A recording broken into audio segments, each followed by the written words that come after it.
At number 10, Town Crier. I'm sure you've heard of the Town Crier at some point in your life, right? They're often incorporated into pop culture pieces that take place in the medieval times.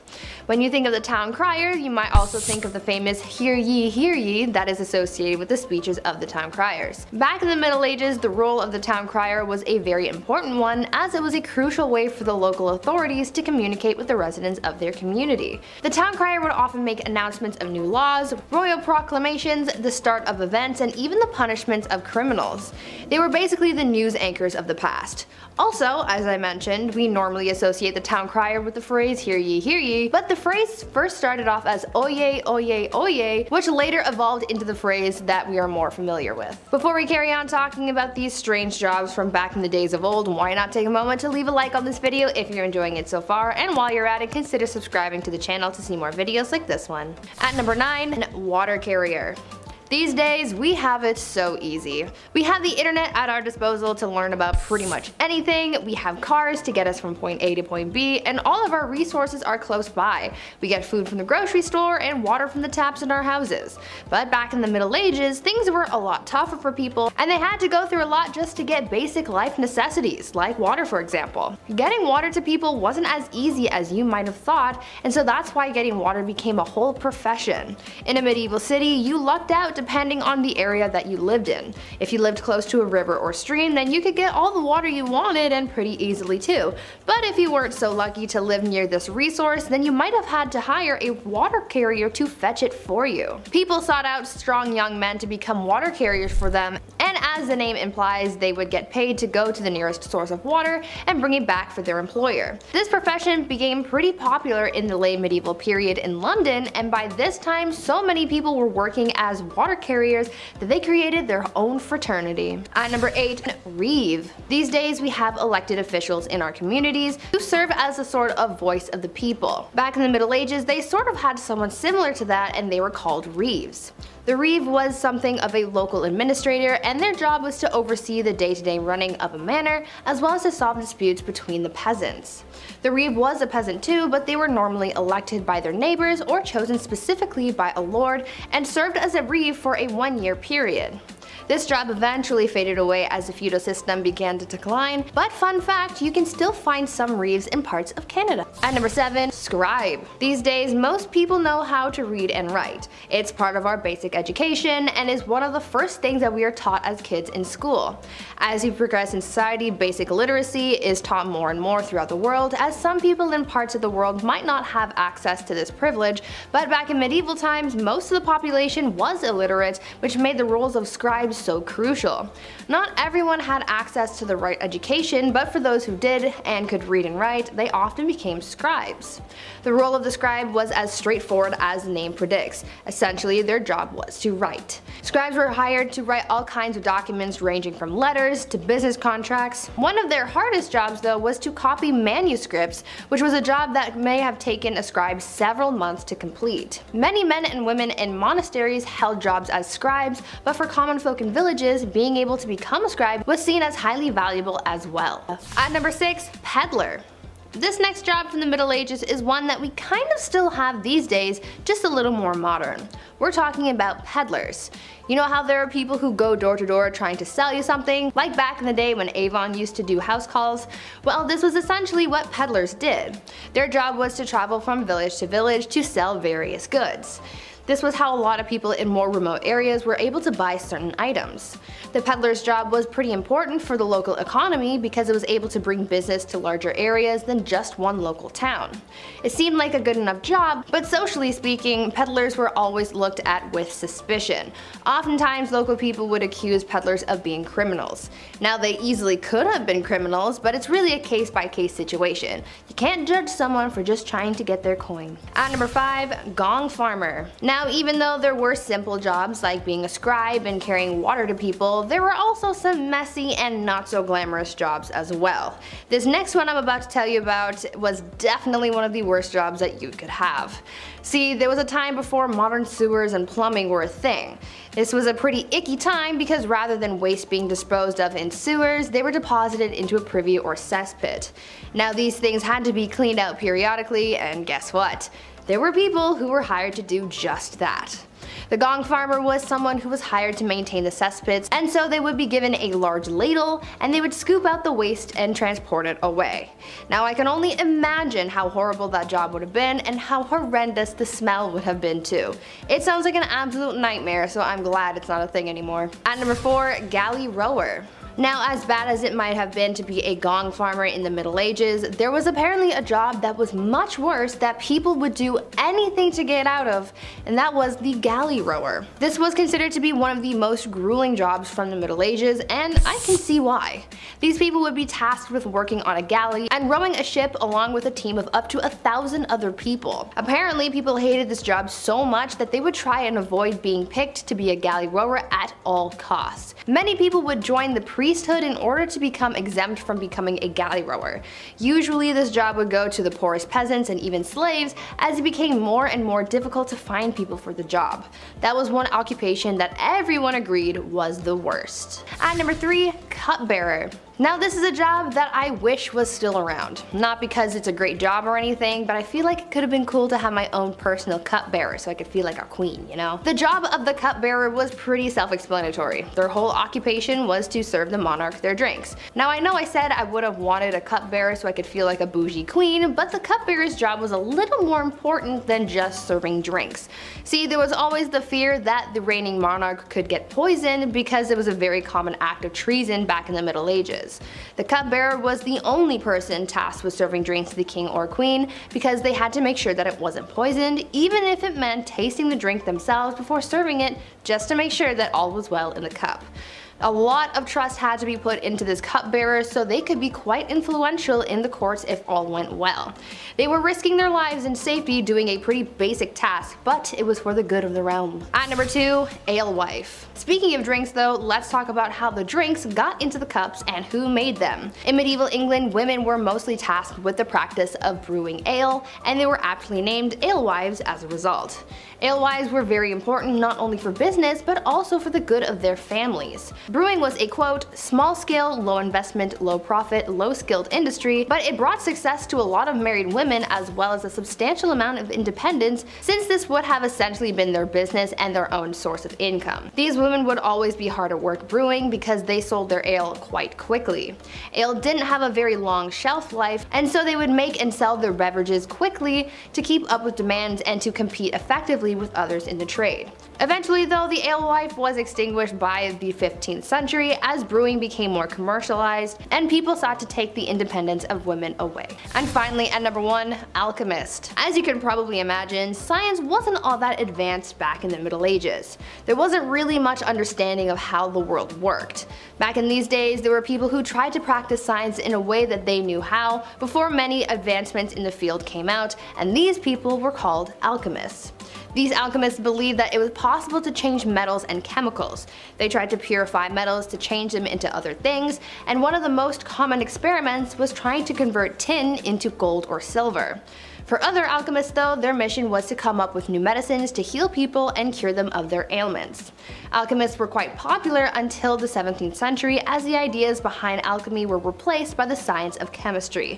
I guess you could say that alchemy walked so that chemistry could run. So in at number 10 we have witch marking. I'm trying to avoid some things we've already covered in similar videos, so while we've discussed witches, let's talk about witch marks. So during the English and Scottish witch hunt days, there was a belief that witches always had a natural skin mark. This could be a mole or a scar or a pock mark or even a really bad zit. So when they came across a woman whom they thought were a witch, but she didn't have any of those markers, that was the end of it, right? She isn't a witch? Well, no, they gave her a skin mark instead, specifically by using a pricking needle which the witch hunters would carry. These needles repeatedly pricked the flesh of the accused until it produced the result that wouldn't bleed but was insensitive to pain, which fulfilled the criteria of a witch's mark. It's a subtle punishment for something that they were yet to be accused of, because by giving them the mark, they could now accuse them. These witch hunt days were a whole mess. Number 9 is marking your territory. Not in a cool, sexy, I got a tattoo way, more in a Scarlet Letter kind of way. As you'll learn in this video, a woman who cheated or even was single and just engaged in intercourse of her own free will could be classified as a sinful adulterer and cheater and be punished, usually a lot worse than a man. So when Nathaniel Hawthorne wrote the Scarlet Letter, he took inspiration from real life events. The letter, which for the character Hester Prynne was just a red A, was usually the letters AD, which stands for adultery, as outlined by the Plymouth Colony Law in 1658. Multiple accounts across Europe verify that someone who was being marked was to be seen out in public without it, could be subject to public whipping and other public humiliations that ensured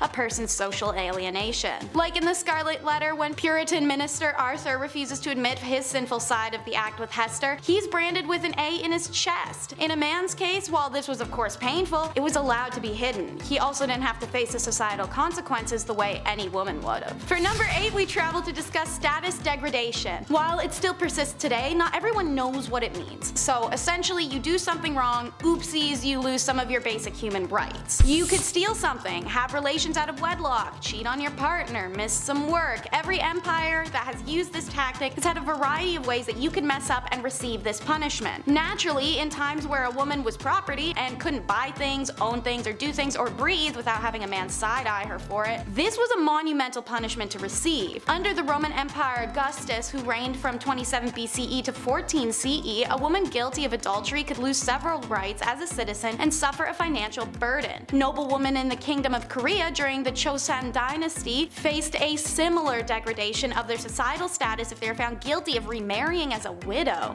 This intentionally made it hard for Korean women to remarry, as they would have nothing to offer a new husband, no inherited lands or funds, and a societal belief deemed her as used goods. Even the descendants of widows at the time who had remarried faced status degradation. They were barred from ever holding office. Adulteresses in the Chosun were stripped of many of their rights and privileges once they were demoted to low-born statuses. As serious as these punishments may seem, some high-status women who committed adultery in the Chosun dynasty faced an even graver punishment, which was death. So why take someone's status from them as a criminal punishment? Well, because aside from the fact as a woman you'd essentially be left jobless, homeless, and without any family, it's because of a cheater's Fama. Number 7. While Fama is a Latin term for reputation and good name, every country had its own version of this Fama. And if you cheated, or were even just accused of cheating in 13th century France, which by the way happened a lot because husbands just want to get rid of their wives, the woman was always the center of the punishment, even if that was the man who had been cheating. This is because the status is all a woman ever had for a very long time, and the name of her family's reputation laid on her shoulders. Thus, all that pressure to be religious, virtuous, and most importantly, a submissive woman. The customary laws of Agan province list public humiliation for both the wife and her lover as the appropriate punishment for adultery. If the man could escape before or even after arrest, he could get off without any punishment, and his partner had to face her punishment alone. The woman got no such reprieve, even if she was just the mistress he cheated on his own wife with. In fact, if she tried to escape arrest, it warranted a death sentence. Women whose Fama suffered through public shaming, walk of atonement, were no longer deemed honorable members of society, and seeing as standing of individuals before law at the time was often based on their reputations, what others thought of them, and how they behaved in public,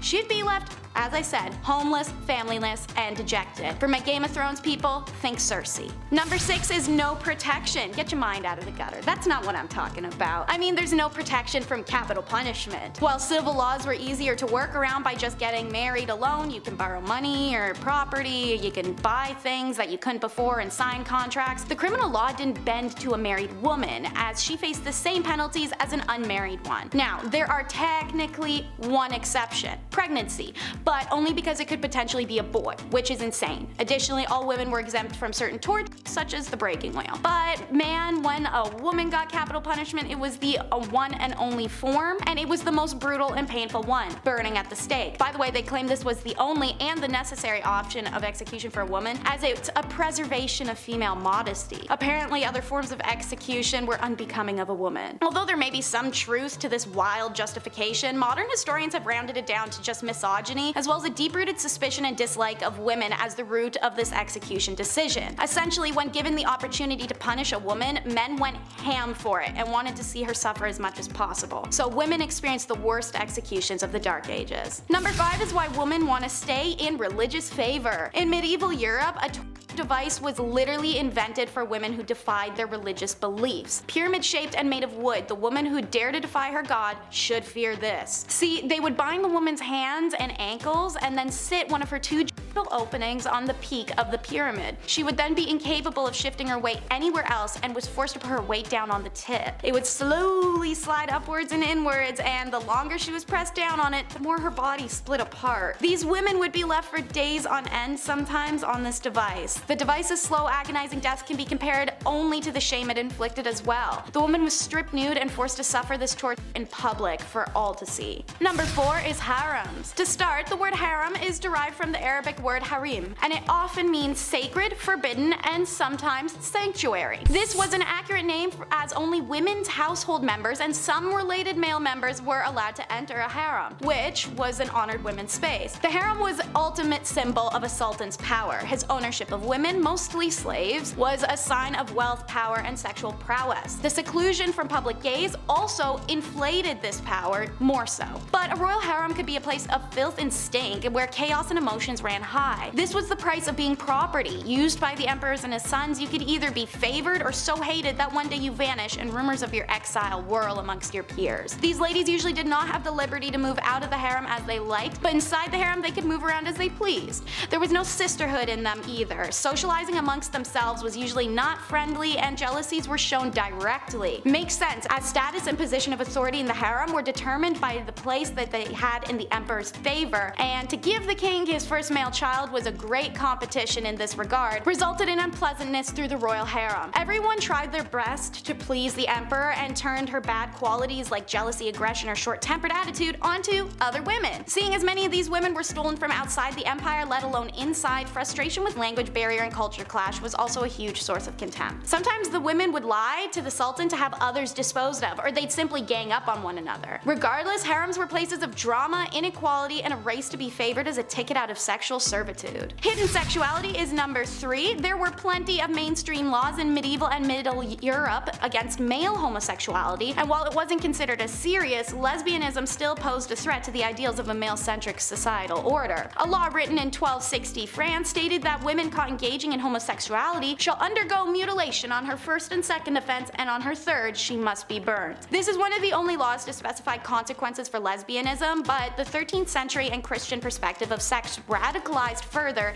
into modesty. Lesbianism was equated to sodomy at that time point and therefore carried a similar sentence: death. There is sufficient evidence of lesbians in Middle Ages, most of which come from the church. Turns out many nuns were sexually active lesbians, and the church directly acknowledges their presence by having to pass laws establishing penalties for nuns caught having sexual relations with each other. So not only were they having sexual relations with each other, but it was enough that the church had to do something about it. For example, during the 8th century, Pope Gregory III gave penances of 160 days for unnatural female acts. Still, no torture or death though. This is because as long as phallus or other phallus-shaped objects weren't used or involved, the relationship wasn't considered real intercourse. Real intercourse involved procreation after all. So eventually, when Christianity upped the ante, however, any sexual act that caused pleasure, which now included lesbian intercourse or plain old self-stimulation, was now considered sin. So like most women of the Middle Ages, even bisexual and lesbian women had to settle down for a man at that point. Anyone who struggled with sexuality can imagine how dreadful it would be to live that way. Divorce was a nightmare, which is why it's number 2 in our countdown. Laws worldwide were unforgiving of divorces,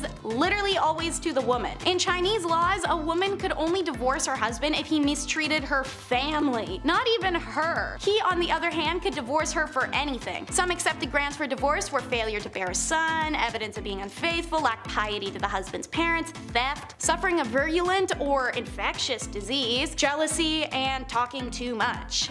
Pretty superficial list, but in Chinese society, divorce was a serious action with social repercussions for both parties, so consequently divorces were not as common as they may sound. She could not be divorced if she had no family to return to, or if she had gone through the 3-year mourning period for her husband's dead parents. And speaking of family, during the Han Dynasty, unmarried women brought a special tax on their family, and women with babies were given a 3-year exemption from the tax, and their husbands a 1-year. So there was a huge push to get married. Meanwhile, in medieval England, their similarities are stark. They too had a small number of divorces despite an expansive list of reasons to do so, such as there was a discovered blood relation between the individuals, or impotence, or fear used to obtain consent, marriages entered into under false pretenses, things like that. In many of these cases, the lack of sufficient evidence made them difficult to prove and thus deterred people from taking their cases to court. And number 1 is the tradition of foot binding. It existed for around 10 centuries, and there are women alive today who still have feet that are the result of feet binding. Foot binding involves systematically breaking the feet and shaping them inwards. This tradition started in the 5 Dynasties 10 states period of the 10th century, when beloved concubine of the emperor built a gilded lotus flower stage and performed a dance on bound hoof-shaped feet. Being a beloved concubine, the other concubines of the emperor attempted to imitate her feet to curry his favor. So foot binding began within the royal court and spread through China as the next fashion fad. It's done in a ritualistic ceremony accompanied by a variety of traditions to ward off any bad luck. They began by tucking the toes under the feet and using a long, tight ribbon wrapped up to the ankle to hold it all in place. Anytime the foot grew, they broke it inwards more, a process usually taking 2 to 3 years. The foot would remain bound for the rest of a woman's life. There is a whole list of issues this caused. Outside of extreme agony and being a handicap, it caused some women pain for the rest of their life. Their walk was changed, as was their posture, and the idealism of a slim body to lighten the pressure on one's feet was all the rage. The binding of feet actually caused the women to develop strong muscles in their hips, thighs, and buttocks, so much that the characteristics were considered physically attractive to Chinese men of the area, aka the girlies were thick. When colonization came to China, Western women boycotted foot binding, going as far as to catch women with bound feet and cut off their bindings. A humiliation because these women would never ever show their bare feet to anyone, let alone even husbands. And many of these women lost their husbands when the Western boycott worked. A lot of girls who had had their feet bound in order to become marriageable suddenly found themselves abandoned by their husbands because foot binding was no longer fashionable at all. Number 10, Where's My Mummy? Interior of a Kitchen, Oil on Canvas, by Martin Drolling, was painted in 1815 and depicts shades of browns, tans, beiges, and golds that were remarkable of the era. Where did he get these colors, some had wondered? Well, good old Martin had a little help from the dead. Mummy Brown was appropriately named as it was made up of, you guessed it, ground up mummies. From the 16th to the 19th century, many painters favored the pigment, and it remained available well into the 20th century, even as supplies dwindled. Egyptian mummies are rare nowadays, not because a few survived thousands of years in their tombs, but because few survived the aesthetic and cannibal demands of Europeans. Eating Egyptian mummies reached its peak in Europe by the 16th century. Mummies could be found on apothecary shelves, either in broken shards or ground into powder. So why did these nutcase Europeans believe that there was medicinal value in a mummy? Bitumen. Abundant in the Middle East, where formed in geological basins of the remains of tiny plants and animals, it could be semi-liquid or semi-solid. It is viscous when heated and hardened when dried, making it useful for broken bones and rashes. Supposedly, bitumen with wine cured chronic coughs, and combined with vinegar, it'll dissolve clotted blood. Other uses included the treatment of cataracts, toothaches, and skin disease. Because of the stickiness, it was called mum or mumia. You see where the mix-up is coming in? So when the invasive colonial Europeans saw the black stuff coating these ancient remains for the first time, they assumed it to be that valuable bitumen, or mumia, they'd heard about. They were quick to start gobbling it down. The mummified remains of Egyptian pharaohs were sold as medicine in Germany well into the 20th century. And speaking of the dead, how about using them for decor? Ballroom of Bones is number 9. Not all bones are tasty enough to eat, and sometimes you got more of them than you can handle, so that's where ossuaries come in. In older times when people perished often before 50, there was obviously a lot more human remains to be disposed of. But sometimes there's not more space. So, as a space-saving technique, the skeletal remains of buried bodies would be dug up and moved into underground crypts called ossuaries. Many more remains could be stored that way, as bones didn't need the whole space that a body did, and could also be stacked, hung, or broken into position. The Brno ossuary in the Czech Republic is the second biggest in Europe, featuring chandeliers, artwork, words, crosses, really anything that can be made up of bones. These structures and pieces can be incredibly elaborate. Hull State Charnel House features hundreds of hand-painted skulls, and the Sadlec Church ossuary even features a large crown made up of human remains hanging over the pew where they preach from. If you're goth, you may want to consider that for a marriage location. Let's get hot with with Greek fire in at number 8. Greek fire, arguably the Jesus of the flame world for its ability to walk on water, baffles historians and scientists alike to this day. Invented in the Byzantine Empire in the 7th century, this fire was used to defend their empire from invaders. Countless documentation verifies to us today that the stories of this fire was very real, but because its formula was a state secret, nobody's quite sure what it was used to create this liquid. The substance could be thrown in pots or shot from tubes. It apparently caught fire spontaneously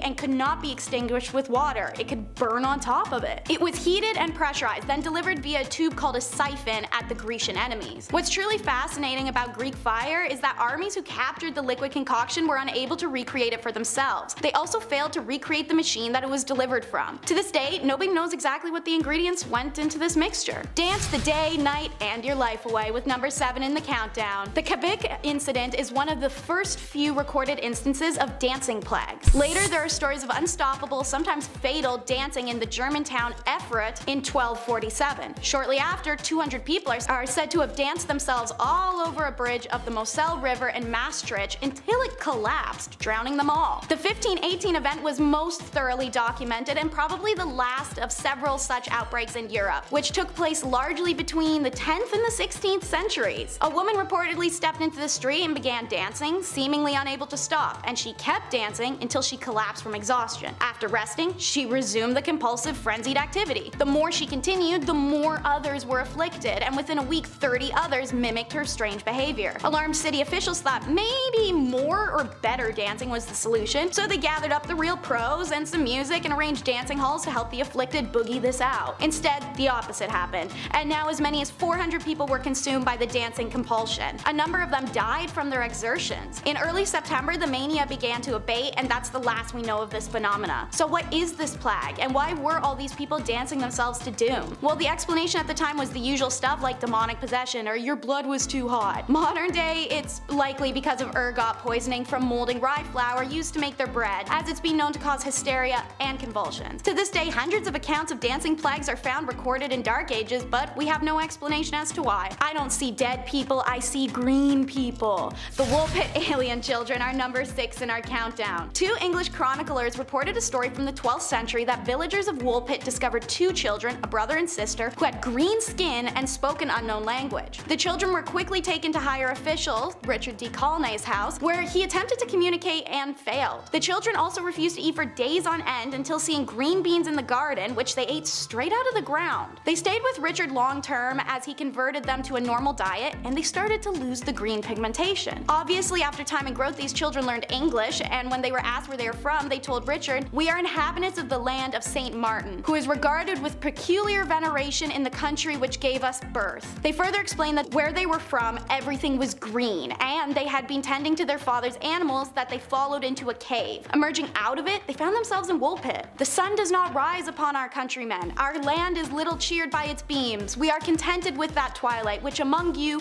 precedes the sunrise or follows the sunset. Moreover, a certain luminous country is seen not far distant from ours and divided by a very but considerable river." Shortly after this description of a non-existent land, Richard took the children to be baptized in a local church. However, the boy died very shortly after from an unknown illness. The girl, known as Agnes, grew into adulthood and married. She remained private and spoke little to many, and so the secret of their original homeland died with her. Children's Crusade is number 5. Joining Where the Wild Things Are and Labyrinth for most bratty and annoying kids is a boy in some stories named Stephen, who claimed to have been given a divine message from God to go forth and conquer the world. He was 12. Anyways, Stephen approached many royals looking for resources only to be turned away. He even asked for the support of King Philip of France, who very rationally told the kid to go back home before bedtime. This was directly after the Holy Land Crusade, so it was mainly due to the fact that they believed he wanted to live out a hero legacy like his idols because he was 12. Like prepubescent boys, Stephen wasn't going to drop it when told no. He instead started preaching and recruited a band of faithful children to lead them into the Holy Land. One day, having found someone to supply his large gaggle of children, reportedly over 1,000, with a boat, Stephen loaded everyone up unarmed and unprepared and took to the seas. They were never seen again. It's believed Stephen's ship sank, or the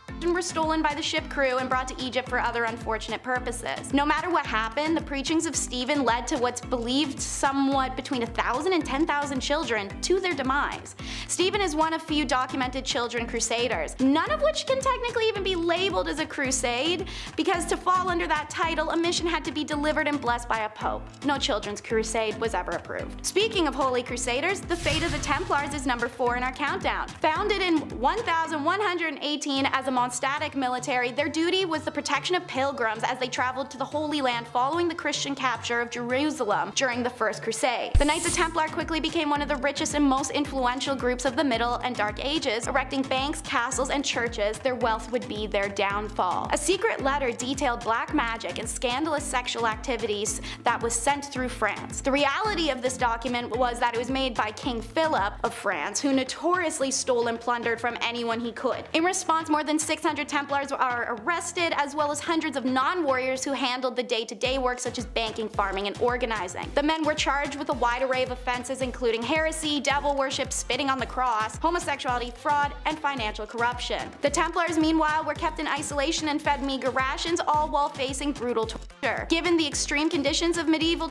methods, it's not a surprise within weeks, hundreds of Templars just confessed to false charges. Their lands and money were confiscated and officially dispersed to another religious order, the Hospitallers, although greedy Philip did get his hands on some of the cash he coveted. Didn't know this guy was real, but the Pied Piper is number 3. The proof is etched in the Hamlinia face itself. An inscribed plaque on the stone facade of the so-called Pied Piper's house dating to 1602 reads, AD 1284. On the 26th of June, the day of St. John and St. Paul, children born in Hamlin were led out of the town by a piper wearing multicolored clothes. After passing the Calvary near Koppenberg, they disappeared forever. The tale in fact has survived a very long time. Originating as medieval folklore, it inspired the Grimm brothers' legend The Children of Hamlin, and one of Robert Browning's best known poems, The Pied Piper of Hamlin. While there are some small differences in the stories, the basics remain the same. The piper was hired by the people of Hamlin to rid the town of rats. Trailing after their hypnotic notes, the rat catcher and his magical flute made them go to their demise. But when the town refused to pay the piper for his service, the savior came for Hamlin's children. Entranced by the notes of his magic flute, the boys and girls followed the piper out of town and simply vanished. So what happened to Hamlin's children? One theory is that the Pied Piper played the role of a so-called locator or recruiter. They were responsible for organizing migrations to the east, and they were said to wear colorful garments and played an instrument to attract the attention of possible settlers. Popular opinion is, if this is the case, the children may have been taken to the Berlin area, as the family names common in Hamlin at the time show up in surprising frequency in areas of Uckermark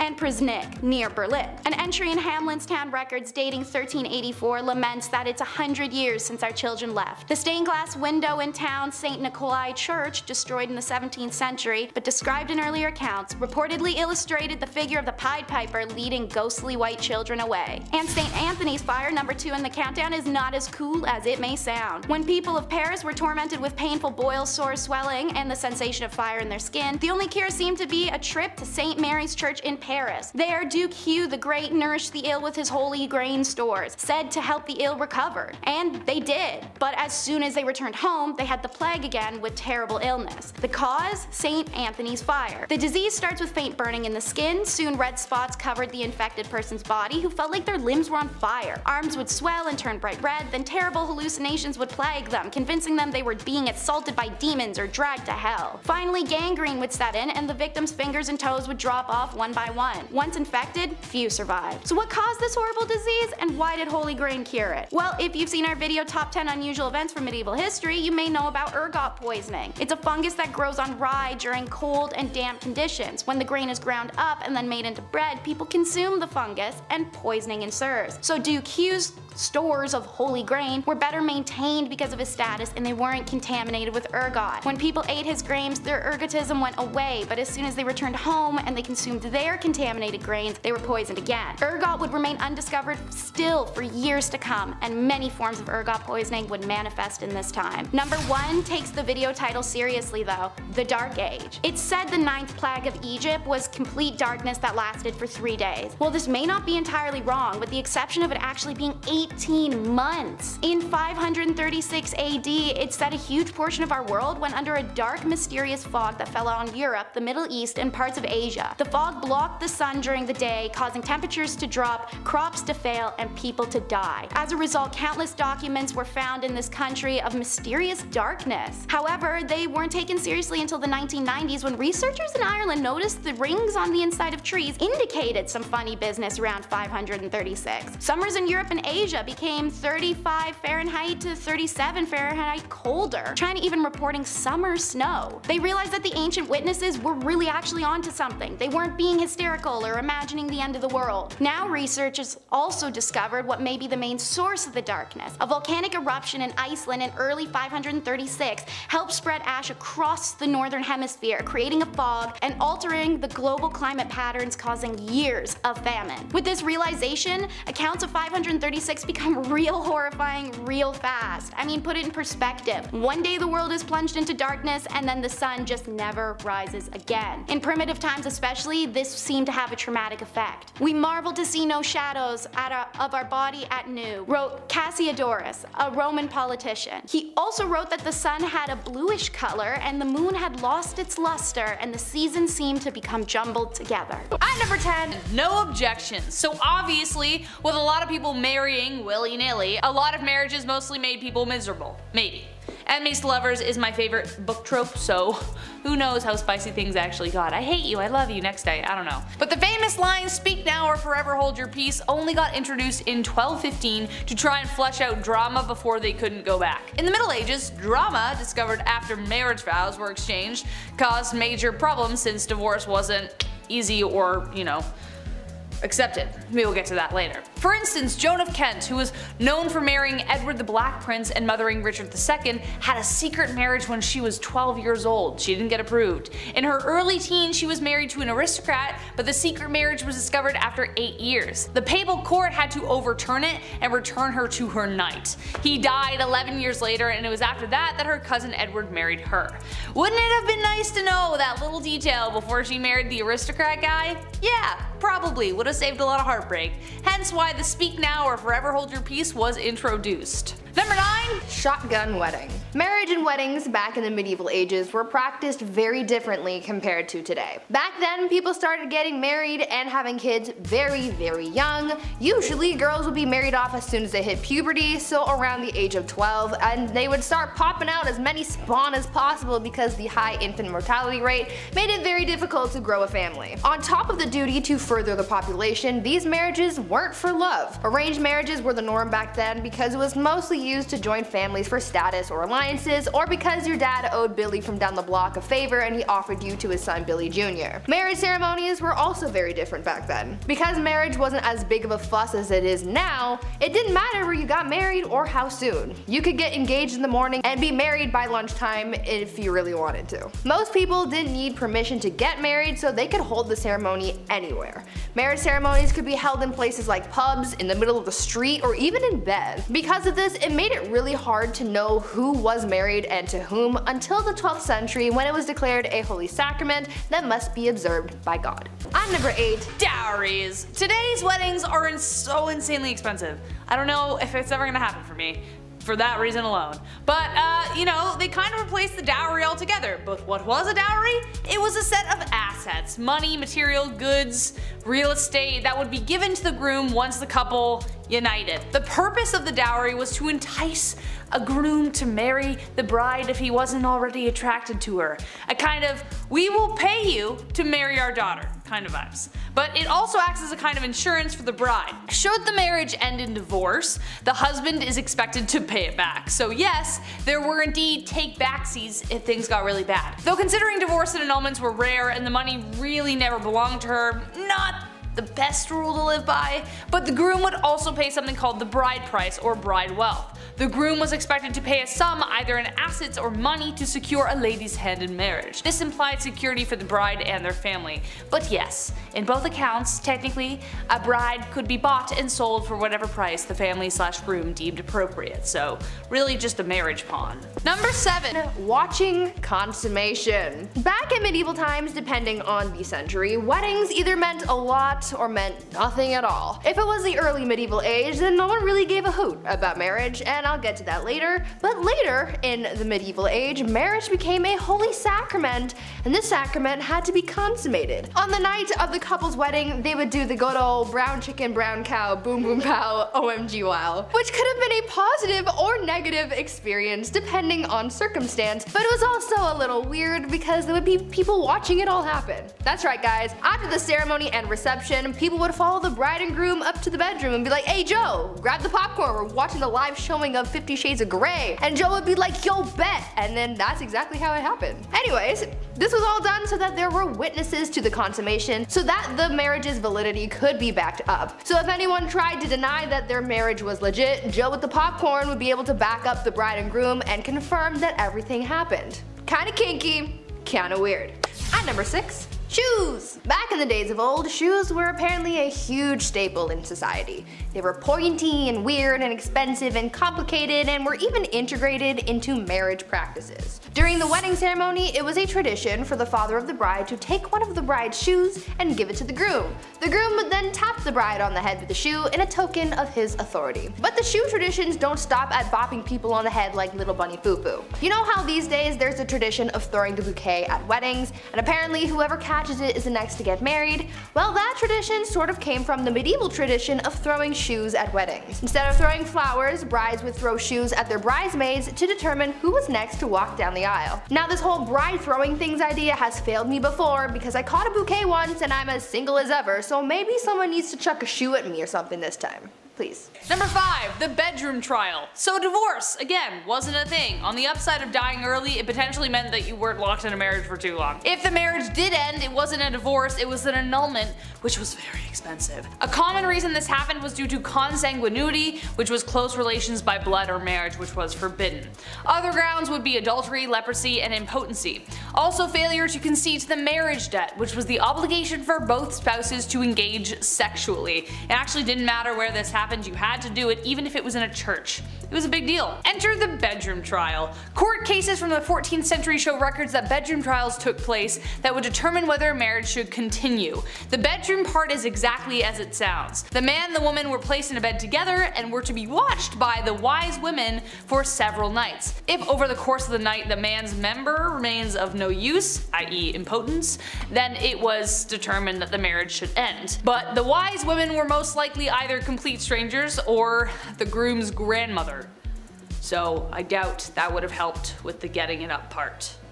Poor guys. At number 4, marrying the country. If you married an entire country, does that count as polygamy? Are you technically married to everyone in the country or just the one country as a singular unit? These are the shower thoughts that I wish I could ask medieval queens, but unfortunately they died a long time ago, along with their marriage secrets and probably some recipes for poison too. Back to this whole marrying the country idea though. Back in the medieval age, when someone became queen, they had to get married more than once. For them, it wasn't just about marrying their spouse, they also had to marry their country. This process was called consecration, and it was something that a ruler had to go through in order to be a legitimate queen. The queen would go through a symbolic marriage to the realm, complete with prayers and a blessing and a ring and a crown. It was essentially like a real wedding, except the groom was a nation of people. Sounds like a happy marriage to me.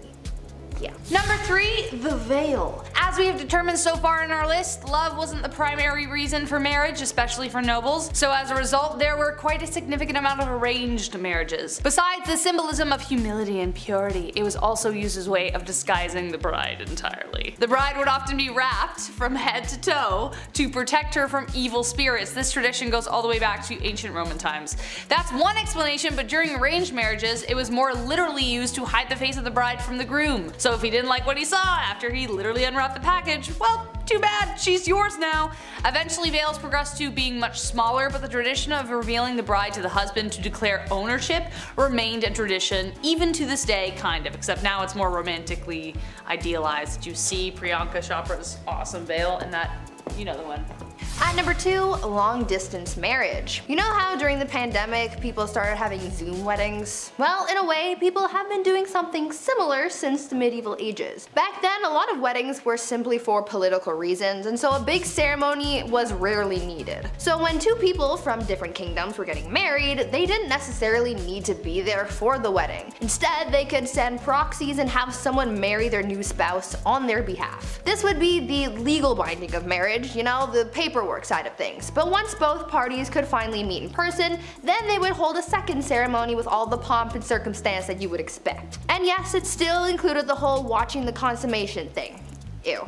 This proxy marriage actually happened to Marie Antoinette, and her brother was her proxy until she could get to the formal ceremony. So now we know that even back then, you didn't have to show up on time to your own wedding, and you could just get someone else to do it. Sounds a little cold to me, but like I've said before, love is dead and it died a long time ago. Mic drop, thank you. Number 1, last but not least, and this is the most messed up, the Lord's Right. This one is definitely the most messed up tradition, and I don't even know how it was justified in the first place. Like, why was it even in place? Someone clearly made this happen so they could piss people off. The last thing anyone wants at their wedding is someone interfering with the wedding night. As we know, people for the most part had to observe the ceremony, but the Lord's Right was something even more horrific. The droit de seigneur was a feudal right that existed in medieval Europe that gave the lord of the land the right to sleep with the bride on the first night of the marriage.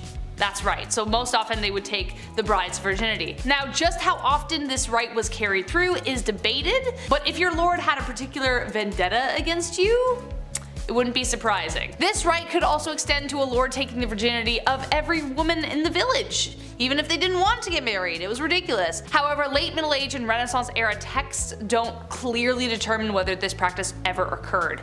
Texts from 15th century Switzerland references the Lord of Mar demanding the right of the first night or a hefty fee, so either you pay for it or I do it. The droit de seigneur was depicted in Mel Gibson's Braveheart, which added to the infamy of the idea, but no physical evidence determines whether any lord actually did it, but it did technically exist.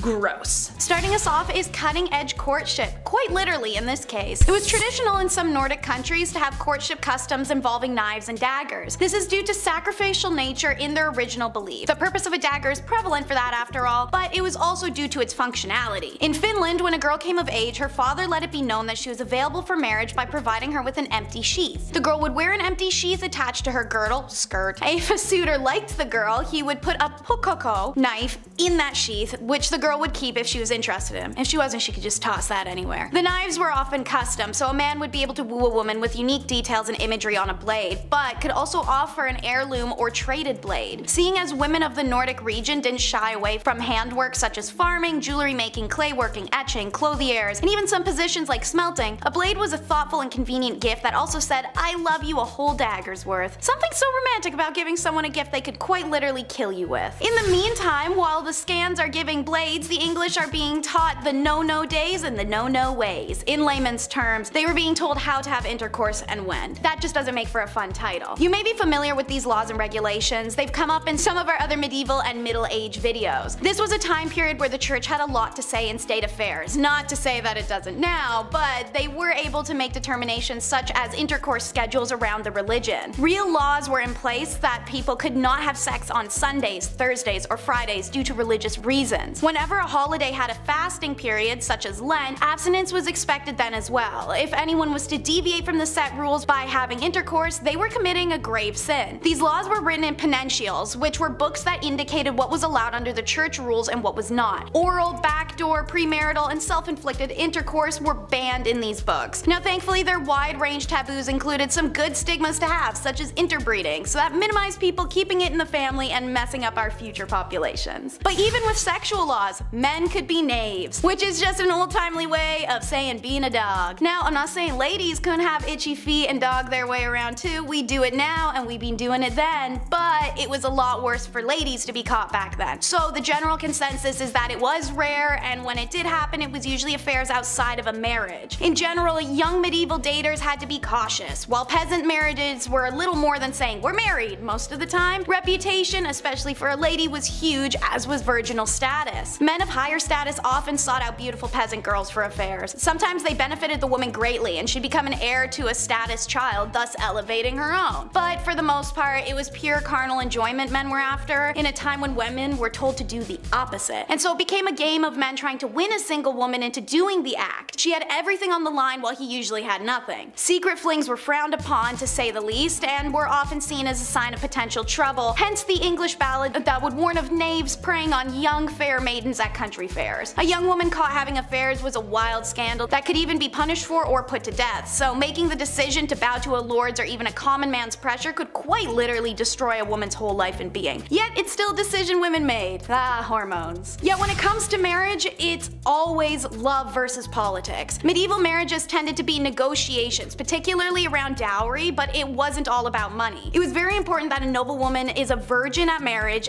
purely out of pragmatic reasons. Marriage, after all, was an alliance union of two families that required healthy and admirable legitimate children to be truly locked in. It's for this reason, as well as the violent men in society, that the church's laws stated that the degree of pressure to encourage a marriage could not sway a constant man or woman, aka no forced consent. What was forced, however, was up to debate, so don't be too proud of them for having that law in place. A woman was able to call off her marriage up until it occurred for this reason, as was a man. Should this occur, dowry was either returned in full or only partially as a fee for the failed union. Alongside this was the courtly love direction romance and marriage began to take in the mid-ages, during a Shakespearean and theatrical influence. Marriage started to become idealized. We'll circle back to how this affected people later, but lower classes consistently did marry for love, since there's little to be gained materially from marrying for them. For most part, there was no official ceremony. That the social level marriage was more like, hey, we're married now and living together. By 1400 AD, there were actually many laws decreeing marriages needed to start becoming a public affair,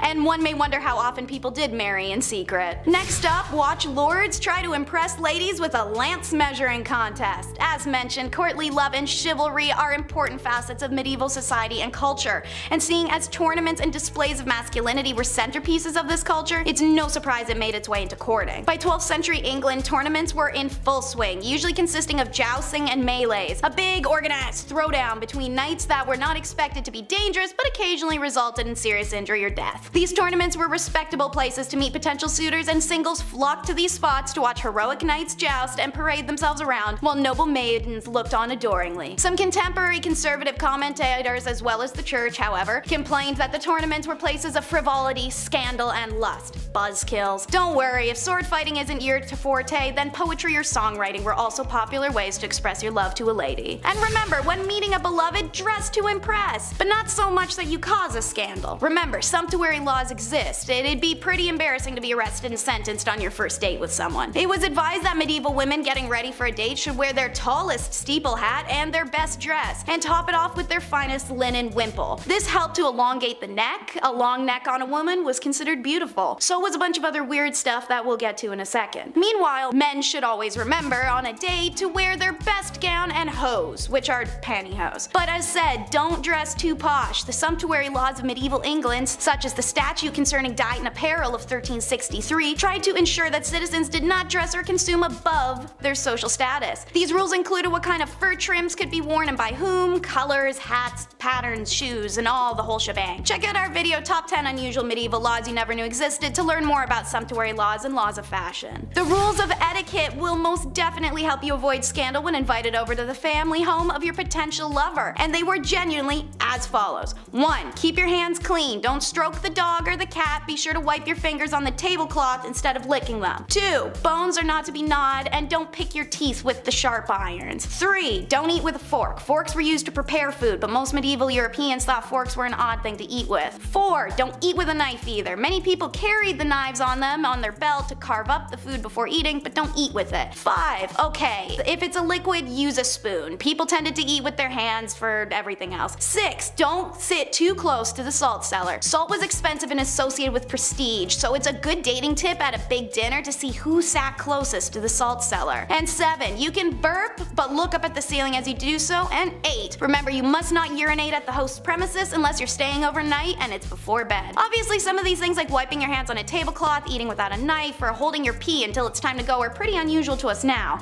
But back in the Middle Ages, if you wanted that shorty and not to ruin your reputation, well, you're burping at the ceiling, bro. I hope she's worth worth it. Next up is how love makes you crazy. This is a fascinating wormhole to travel down, and I learned from several journal articles that lovers in the Middle Ages had a real tendency to go mad. I mean, we all know the examples. Elaine, the fair maid of Astrolot, pining away. Romeo and Juliet taking their lives, and the raving madness of Ophelia. But these are just dramatizations, right? We tend to regard accounts of love madness in medieval literature as evidence that they overestimated the strength of erotic passion. In classical and early medieval periods, sexual love was regarded as carnal appetite to be controlled. But with the rise of poetry sentiment and the theater came courtly love, which was seen as a highly spiritual desire. The idea of courtly love had more to do with the concept of loving rather than pleasure. This idealized kind of love was based on a secret union where two lovers could only love from far away. These sorts of unattainable relationships were increasingly romanticized, but in medieval society, the notion that erotic love could drive people mad may not be so unrealistic. We understand now that mental illnesses are sometimes provoked by the stress between the individual and their social environment. Think of the pressure a woman had to marry. Her whole life is purely based on existing for marriage and childbirth. The headspace created would be incredibly vulnerable to valuing all self-worth off of said marriage. If she had no suitors or faces rejection and begins to start aging out of normal marrying age, these could be detrimental to her mind. Mental illness existed in the past. This level of self-worth being carried by societal pressure that also will punish a woman for her sexuality or existence of it should it be perceived as sinful or unwomanly is unbelievably stressful. So yeah, women primarily would literally be driven insane by marriage and their value being tied up in it. But it's okay to be crazy as long as you're hot, so let's follow these medieval beauty tips. These are actually documented tips I rounded up, so let's run through the list. First, pluck your eyebrows and move your hairline back. A high forehead was considered attractive. One hair removal recipe was a vinegar mixture with ant eggs and ivy. Yum. Second, cancel all your Mediterranean trips. You need to whiten your face. Paleness was considered beautiful, and to achieve this, some women would apply mixtures to their skin such as white lead powder mixed with sheep's fat. Weird.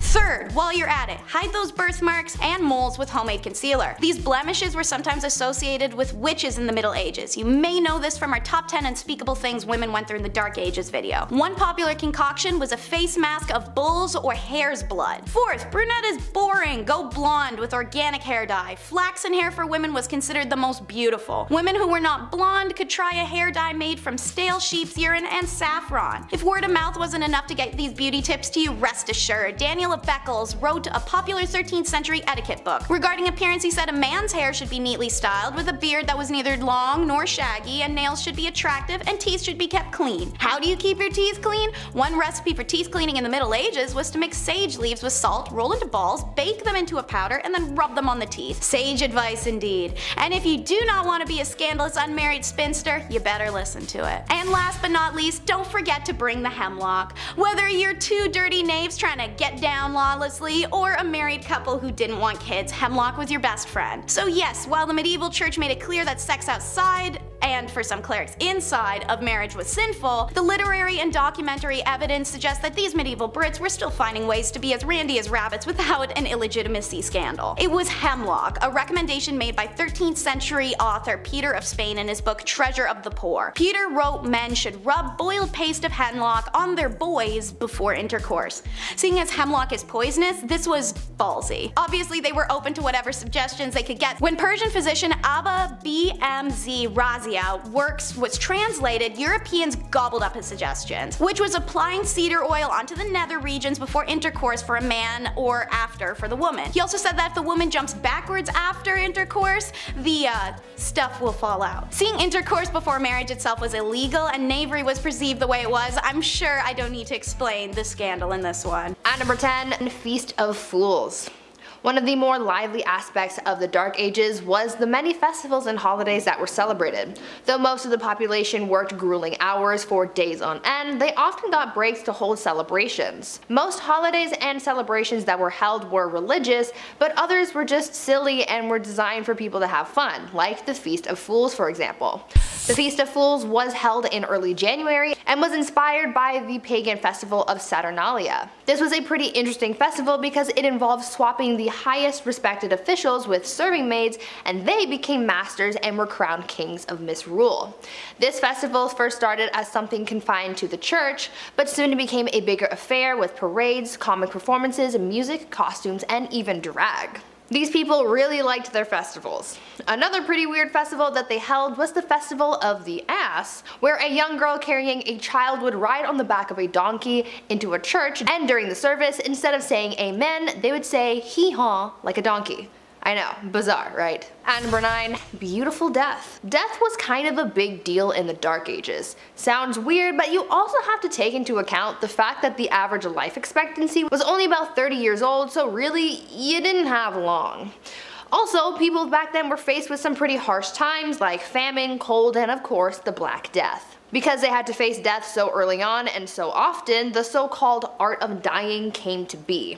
The whole premise behind the art of dying revolved around dying a good Christian death. According to those who lived in the Dark Ages, your death had to be planned and peaceful. When someone was on their deathbed, they would concern themselves with accepting their fate without, quote, despair, disbelief, impatience, pride, or avarice, end quote.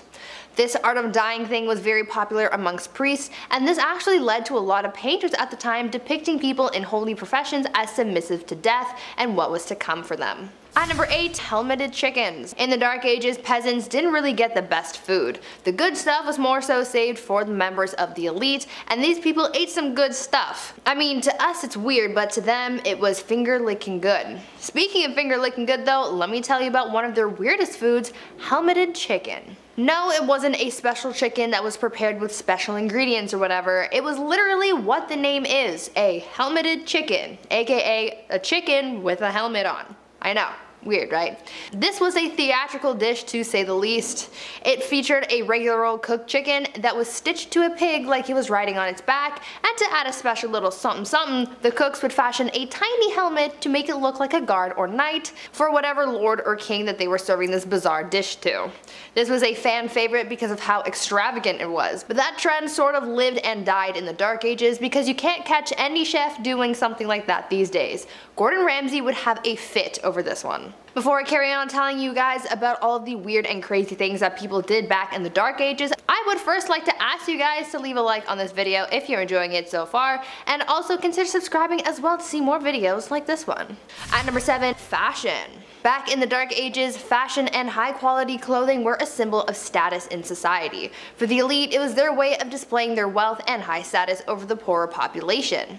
Because this meant so much to them, obviously they had to go above and beyond with their looks, and oh boy, did they take things to a whole new level. Everything was super exaggerated. For women, they just wore the finest dresses, but for men, that's where things got spicy. Male fashion was quite something. They would often wear dangerously short tunics with tights and belts to really snatch their waists, followed by the codpiece to really accentuate things down under, you know? But their shoes! Don't even get me started on their shoes. They wore some seriously pointy shoes, and to them, the longer and pointier the better. Their elf-looking kicks were really what screamed, "I'm better than you" to the rest of the public. Some shoes were so long that they had to be reinforced with whalebone to keep their shape. These people looked pretty ridiculous, at least to our modern standards, but back then wearing pointy shoes and tunics with the codpiece was like the equivalent to wearing a full Gucci fit. At number 6, soccer. These days, people regard soccer, or football, as a modern European sport, and though it is popular in these modern times, it turns out that the sport has been around a lot longer than you might think. Soccer was first played back in the Dark Ages, however, it is very different from the soccer that we know today. Back then, the sport didn't even really have a name, and there were no rules either. The only thing that people followed when playing the game was the objective of winning. Back then, you were allowed to win by any means necessary, besides deliberately offing people, of course. Back then, soccer became known as a pretty brutal sport. It was violent, chaotic, bloody, and sometimes even deadly. It involved an infinite amount of players, so it was really a free-for-all on the playing field. The sport was so intense that in 1314, King Edward II banned the game, decreeing, quote, "on pain of imprisonment, such games to be used in the cities in future," end quote. Glad things have changed since then, because FIFA would be really intense if it hadn't. At number 5, weddings. Marriage and weddings back in the Dark Ages were very different than they are today. Back then, because the average life expectancy was so low, people started getting married and having kids very young.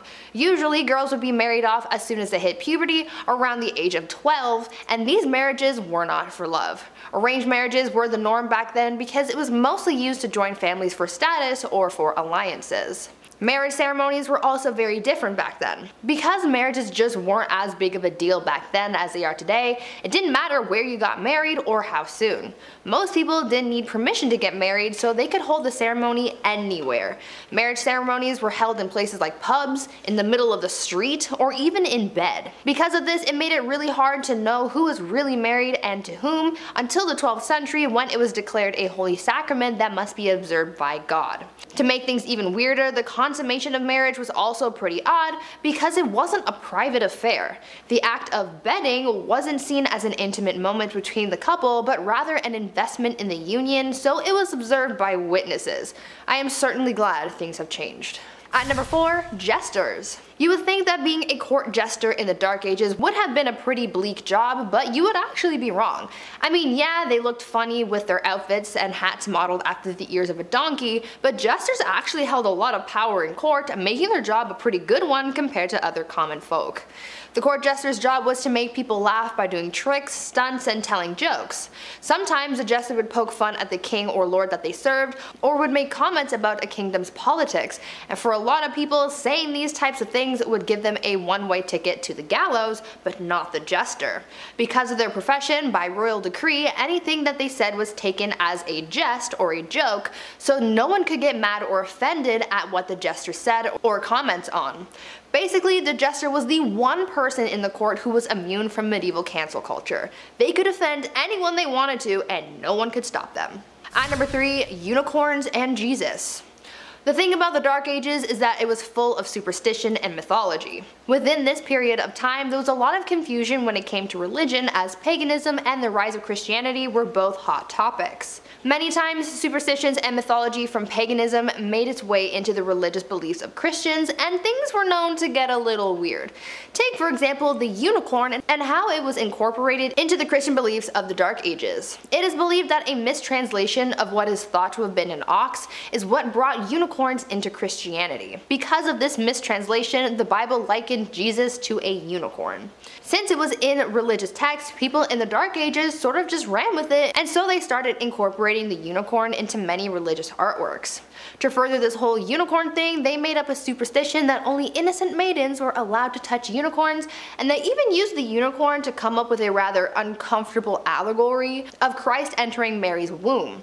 This unicorn thing was also fueled by the Vikings at one point, as during the medieval age, Vikings were known to con people into buying narwhal tusks marketed as real unicorn horns.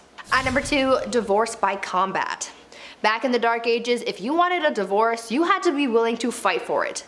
Literally. In medieval Germany, couples would take to the ring to settle their disputes, and it was quite the showdown. Trial by combat was the common way of settling arguments back then, but when a husband and wife were fighting, things were a little more interesting than just having an all-out brawl. During these divorce by combat proceedings, the husband had to stand in a hole with his hands behind his back, while the wife ran around in a circle with a bag full of rocks. I don't really see how this settled anything, but who am I to question the methods of the Dark Ages? And finally, at number 1, animal court.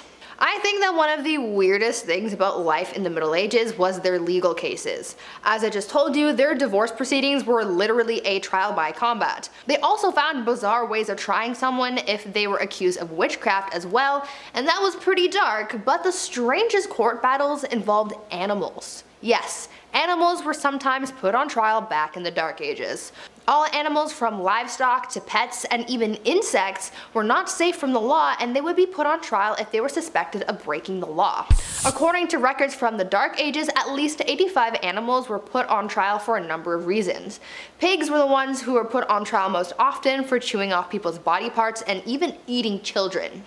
In 1474, a rooster was put on trial and found guilty of the unnatural crime of laying an egg, and even unwanted rats were put on trial and received strongly worded letters demanding that they leave the premises. The most bizarre case though involved a donkey who went through a legal trial and actually won. This donkey became the victim of unwanted advances, but was deemed innocent because someone declared her to be, quote, virtuous and well-behaved animal, end quote. These people had way too much time on their hands. Number 10. Carrying a sword. Whenever we see medieval shows or hear stories or see art, everybody always has a sword at their side. I'll admit, on one hand, literally, it's pretty badass. Was this really that common though in the 12th century? Was everyone gifted a sword on their 16th birthday, like in Zelda Wind Waker? No, of course not. I mean, if you were traveling, sure, ideally you'd want a little dagger or a little something to help you out, but swords were a symbol of wealth and status, and the bigger and shinier the tune, the better, right? On average, these things would cost you 7 months worth of wages. So you best start saving up and training. Yeah, you might want to train as well because these things were not light. No, not at all. Ideally, medieval swords would weigh 3 to 4 pounds. Doesn't sound like much at first, but I know after 8 minutes, I would be switching arms real quick. It's like when you hold your hand up in class, you're like, oh God, what's going on here?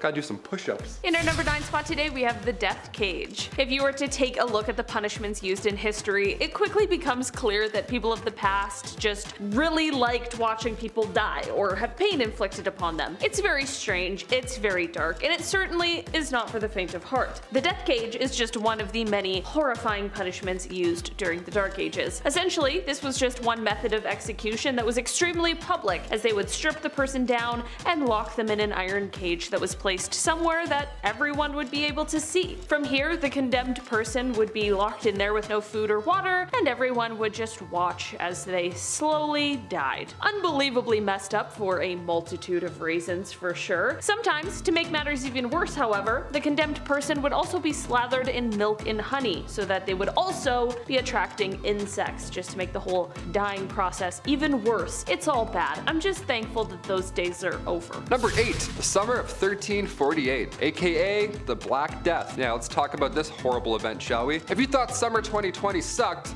well, buckle up, this one was pretty bad too. The bubonic plague arrived to medieval England in 1348, and the death toll here was absolutely devastating. Somewhere from 1/3 to half of England's population gone, just like that, and that's it. The plague hit hard and it hit fast. Now today we have variations of the virus, one we shall not name, but back then the plague was a bacterium now known as Yersinia pestis. Now symptoms were quite jarring. You got lumps in the groin or your armpits, so that can't be comfortable. And next, the infected would notice black spots appearing all over their body. Almost all that were infected died within 3 days. More often than not without a fever, so you wouldn't see it coming, aside from the black spots and the things I just said. Now, the drop in the population resulted in a widespread of wealth. Workers were demanding higher wages, and farmers were demanding lower rents. The poor got expandable income, so it kinda helped, kinda didn't. I don't know how to explain that. The Black Death spread more than a mile per day, and it's all thanks to traders and travelers. Yeah, humans can't stay still for a bit. We love traveling, even through the Black Death. Cause you know, why not? Roads are empty. As long as there aren't any rats hiding on board, maybe you'll make it. In our number 7 spot today, we have the meowing nuns. Mass hysteria wasn't necessarily uncommon in the Dark Ages. There are a few instances we could discuss, but for today I want to talk about one of my favorites. In the book, The Epidemics of the Middle Ages, which was written by J.F. Hecker in 1844, there was the description of a very strange case of mass hysteria that broke out among nuns in a French convent in the Middle Ages. Basically, one day a nun in this French convent started to meow like a cat. I'm not sure why, I'm not sure how this started, all I know is that it happened. And you know what else happened? Other nuns in the convent began to also meow like cats. Eventually it became such a thing that all of the nuns in the convent would meow together for a certain period of time. And of course, everyone surrounding this area was like, what in the absolute heck is going on right now? This is actually a huge problem because in these times, cats were hated. People associated cats with the devil and with disease, so a bunch of meowing nuns was like the equivalent of doomsday. Apparently, the way that this stopped was that the police came and threatened to whip the nuns if the meowing didn't stop, which is definitely one of the weirdest things I've ever said. Number 6. Ages. Peddlers. Ah yes, that medieval businessman just wandering along in the pine forest in hopes of not getting robbed. A classic image from medieval times. The Dark Ages were a dangerous game, right? So one can only imagine how hard it must have been for a merchant who travels the countryside for a living to sell goods. In Breath of the Wild, you're like, oh thank God, there's that one guy with all the goods that I need. How convenient is this? Awesome. That's not real life. In the Middle Ages, traveling village to village wasn't an easy task. You couldn't order an Uber and then voila, and unless you were a knight, you probably didn't have a noble steed to take you there. But even so, an outsider showing up to your village to sell goods from a distant land, I don't know, sounds a little sus if you ask me personally. Peddlers were more often than not welcomed with suspicion by locals. Most of the time, peddlers were just accused of being criminals, even if they weren't. Guy shows up, he's like, hey, wanna buy some watches? They're like, you're a robber, you're going away. In our number 5 spot today, we have donations. In the Dark Ages, it wouldn't necessarily be strange to either donate or sell your own urine. Yeah, the market was hot for urine because they used it a bunch during this time in history. Medieval chamber pots would collect all of the stuff from an entire household or public space wherever they were placed, and oftentimes they could later be sold at the local tanner or fuller in town. I mean, talk about an easy way to make some money, but how horrible. The reason this product was so popular is because it was used in a variety of ways. It could be used to clean clothing, to help with the dyeing process, to tan leather hides, and like I spoke about in a recent video, be used to help in the cotton making process in order to make the material soft and not frayed. While the practical uses make the wholesale process a little less peculiar, it honestly still would just be weird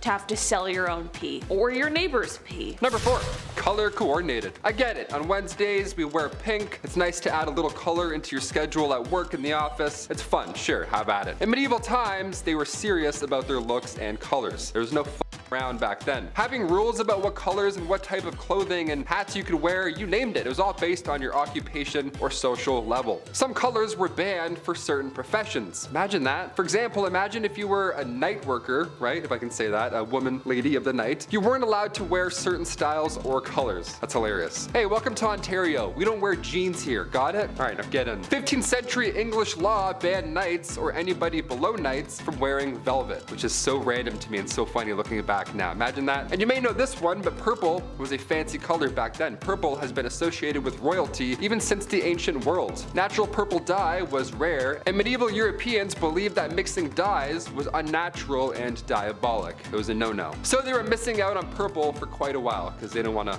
you know, mixed goods, if I can say that. In our number 3 spot today, we have divorce by combat. If you talk to most people who are divorced nowadays, they'll tell you about how awful the divorce proceedings can be. It's expensive, it's time consuming, and sometimes things get pretty heated. While these harrowing tales are definitely less than delightful, things could definitely be worse, and by worse, I mean you could be getting a divorce in the Dark Ages by way of combat. The first documented instance of this was created by Hans Talhofer in a 1467 manuscript. He wrote, quote, "As per the instructions, the husband was put up to his waist in a 3-foot wide hole dug in the ground with one hand tied behind his back. The woman was to be armed with 3 rocks, each weighing between 1 and 5 pounds, and each one wrapped in cloth." Basically, the man couldn't leave the hole, but the woman could run around the edge of the pit. He continued on, quote, "If the man touched the edge of the pit with either his hand or arm, he had to surrender one of his clubs to the judges. If the woman hit him with a rock while he was doing so, she forfeited one of her stones." While this sounds like an insane process, it really was true and continued on before growing rare in the early 13th century. Not only has the discovery of this historical practice shed light on something we previously did not know, but it also gives us a glimpse into the gender dynamics of the time period. We're not entirely sure how this sort of divorce ended, but many speculate that this basically continued on until one of them died or one of them surrendered. Number 2, bucket family style. For my last one today, we're getting real cozy. Real cozy. Remember in Charlie and the Chocolate Factory when all his grandparents have to share that one rickety old bed? Well, that's what everybody at home looked like in the Dark Ages. Imagine being in the middle. I'm already anxious thinking about it, just stuck.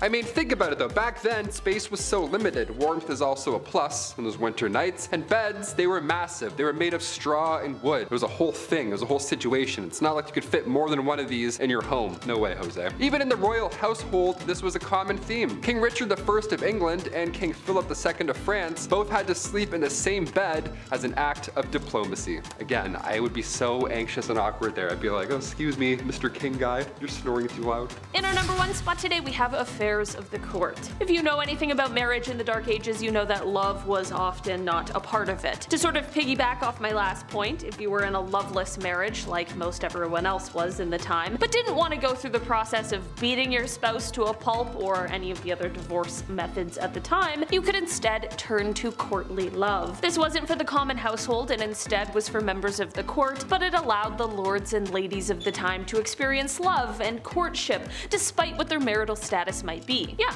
it was a place for married people to go and hook up. Well, not entirely. I mean, there of course were rules in place and society was very pious, so people weren't exactly hooking up, but it was a huge hit. People danced, they giggled, they flirted, and sometimes people could even be caught holding hands. One of the rules of courtly love just stated, marriage is no real excuse for not loving. Number 10. The Battle of Bannockburn. This infamous battle between Scotland and England was one of the most important battles of the Middle Ages. The end of the bloody war for independence. Basically, Scotland was like, yeah, we're gonna go over here and roll our R's. The gruesome wooden wars were caused by the English invading Scotland in 1296. A leader slowly rising the ranks, William Wallace, the guardian of the King of Scotland himself, holds off the English forces and is knighted a hero to Scotland. Unfortunately, like every hero back then, he was also hated. He was captured, hanged, drawn, and quartered. Like, why do you have to do all that after he dies? Like, he's dead. Not fun. The battles between Scotland and England ended in 1314 with Robert the Bruce securing Scotland's independence, adding like 45 more dialects to the UK. Freedom! Number 9. The Magna Carta. The year's 1215. We need some laws, people. This document was one of its kind. A document setting out the laws and limitations from the common man to King John himself. A legal system written down so that there are clear do's and don'ts. No free man shall be seized, imprisoned, dispossessed, outlawed, exiled, or ruined in any way, nor in any way proceeded against except by the lawful judgment of his peers. And the law of the land. Did you get all that? Write that down. Except women. They don't have laws. And they can't act in plays. Sometimes people needed to face the music. And even animals. Huh?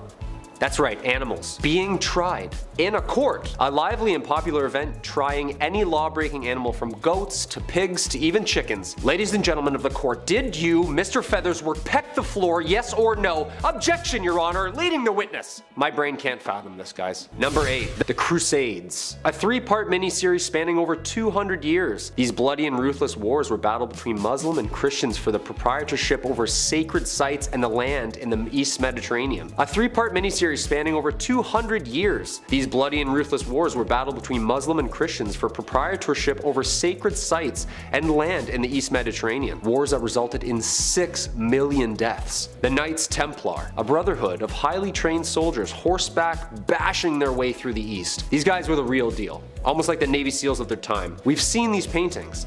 The elite fighting force with the red cross painted on their chests. I wonder if they had to do a Hell Week. These soldiers were the most trained and savage fighters in all the Christian armies. Richard I leading the 3rd and final crusade, earning him the name Richard the Lionheart. Back then the names were always something so aggressive and scary. It was never like Richard the Clownfish or Henry the Pygmy Goat. No, we need fear. Way more fear. Number 7. The Doomsday Book, 1085. The Doomsday Book was created under William I, also known as William the Conqueror. Like, you're already the first, man. You don't need 2 names, come on. This guy basically drew up a book to document people's money so that he could tax them. Oh yeah, this is the very first time surveyors went town to town and recorded how much money you would owe for simply just doing you. Men would show up at your house asking how much money you made and document your spending habits. 5 shillings on groceries, huh? Okay. And 5 on that phone plan. Look, tax season's coming up, Arthur. It's not looking good, man. Talk about a bunch of crooks, huh? Imagine owing someone money for just trying to make an honest living. Yeah, thank God that didn't catch on, right guys? Oh, speaking of, I gotta phone H&R Block. Number 6, the Black Death. Ooh, talk about a curveball. The year's 1348. People are saying things like, Don't let the bed bugs bite. Clearly not a very clean and safe time. The Black Death, aka pestilence, aka the Great Mortality, or simply known as the Plague. Single-handedly the worst pandemic ever recorded in history, wiping out somewhere between 70 to 200 million people. Ooh, now I get where bless you comes from. Someone sneezed back then and everyone's dead at 14. This is where we see those doctors in the terrifying bird outfits with the long noses stuffed with garlic and herbs. Excuse me? Yeah, he's not wearing a mask. I'm just trying to watch a cat publicly get skinned. Yeah, 6 feet please. Some doctors prescribed urinating on a person so that the bad smell would drive out the infection. Can you imagine? Just a doctor writing you up a script and go ahead and pee on yourself about 4 to 5 times a day.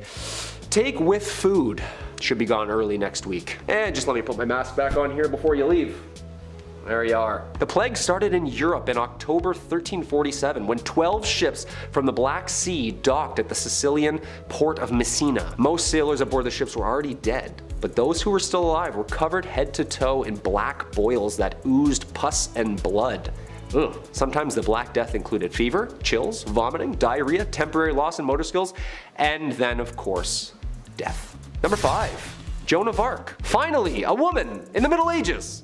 Who'da thunk? Joan of Arc was considered and still is revered the heroine of France for her role in the Siege of Orleans during France's 100-year war with England. Joan of Arc, a peasant with faith on her side, had believed that God had chosen her to lead France in victory against England and had spoken to her since she was young. At only age 17, she had stolen men's armors, a white horse, and like a Valkyrie riding into battle, she had convinced an entire army that she was appointed by God to win. And then did! That's the most badass thing I've ever heard in my entire life. After such a miraculous victory, her reputation spread among France, and upon her capture and death at 19, the Maid of Orleans herself would forever live on as one of the greatest saints and symbols of the country of France. Number 4. Henry V. Another war? All these people do is kill each other. Does anyone fish? Or golf? No one, huh? Just swords and heads, swords and heads. A history itself. This time, England beats France. King Henry V, Prince Hal himself, leans into his kingly duties, demolishing France in what Shakespeare would delve into years to come. The Battle of Agincourt is one of England's most celebrated victories and was one of the most important triumphs in the 100 Years' War. Then should the warlike Harry, like himself, assume the port of Mars, and at his heels, leashed in like hounds, should famine, sword, and fire crouch for employment. Henry V, prologue. Good stuff. How come these guys didn't just like rap battle or play soccer or something? Like an arrow right through the chest is way worse than a red card, just saying. Hey, speaking of soccer. Number 3, mob football. I'm not talking about the mafia. Put 1,000 on Brady, would you? I'm talking about mob football, also known as folk football. It's just like our modern day soccer. Town versus town. Except it has an unlimited amount of players. And there's only 2 rules to the game. Get the inflated pig's bladder over the opposing team's lines on the other side of town, and no murdering. I mean, I guess this is closer to rugby? Yeah, this is literally just rugby. This game was played competitively and eventually outlawed at Oxford University in 1555. Just a guy named Jeeves in a polo. Oh yeah, I play mob football at Oxford. Yeah, I'm also in a frat. This game got so out of hand it was banned numerous times in England. There is great noise in the city caused by hustling over large balls from which many evils may arise which God forbid. We command and forbid on behalf of the king, on pain of imprisonment, such game to be used in the city of the future. Thankfully this game has calmed down over the years and now has become the most popular played and watched game across the world. Go Liverpool! Number 2, the printing press. The printing press is a machine that was designed for the mass printing of text, mostly in form of books and newspapers. With an unknown date of origin, first invented in China, this machine designed in the 15th century by Johannes Gutenberg was a revolutionary new form of writing which would only change the direction of history with the mass production of uniform text. Long story short, people didn't have to get the world's worst wrist cramp writing Hamlet over and over again. To be, or not to be, 86 more folios? The alphabetical metal keys would be placed into the device and slammed into the paper, pressing ink upon the parchment. You know there's gotta be some books half written in purple ink because they just ran out of black. Come on, we've all been there. Ink's expensive. Number 1, William Shakespeare. The Bard himself, arguably the most influential writer of the English language. William Shakespeare was born in Stratford, England, one of the easiest ways we can look back into the dialogue and lifestyle used by the people living in the Middle Ages. This playwright documents the world in which he lives from 1564 to 1616. Due to Shakespeare's unbelievable talent for building and fabricating an array of diverse stories and characters via players, modern day is able to see the Middle Ages and the similarities and differences the people were experiencing. His plays are based in the environment that they were written in. He writes about diseases, he writes about monarchy, he writes about women's rights. Okay, so no one actually got turned into a donkey by some fairies in the woods, but some of those wars actually did happen, and some of those kings and queens were really twisted. How this man created so many brilliant works and stories, all part of the mystery. What do you think? Genius? Or did the guy have some help? One man in his time plays many parts.